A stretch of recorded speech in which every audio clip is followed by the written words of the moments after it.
பேசுறதுக்கு எந்த ரைட்ஸும் கிடையாது. இது எனக்கு அவளுக்கு உள்ள விஷயம். வாயை உடைச்சிருவேன். நம்பி, இப்ப நான் கேக்குறேன், என்ன கேட்காம எப்படி கல்யாணத்தை ஃபிக்ஸ் பண்ணிட்டு வந்து நிப்பீங்க? இப்ப நான் கேக்குறேன், என்ன கல்யாணம் பண்ணிக்க உனக்கு சம்மதமா இல்லையா? அது சம்மதம் தான். ஆனா அதுக்காக காத்துட்டுல இருக்க முடியாது காயோ. இப்ப நீ வேணான்னு சொன்னா என்ன உனக்கு பிடிக்கலன்னு தான் அர்த்தம். இல்ல நம்பி, உன்னை நான் கல்யாணம் பண்ணலன்னா நான் ஆம்பளை இல்லைன்னு ஊரு பூரா போஸ்ட் அடிச்சு ஒட்டுவானா, வந்து என் மூஞ்சில காரி துப்புவானா?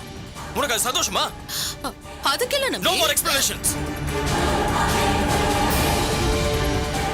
குமாருக்கு கல்யாணம் நடக்கிற அதே நாள், அதே இடம், அதே நேரம் நமக்கும் கல்யாணம் நடக்கும்.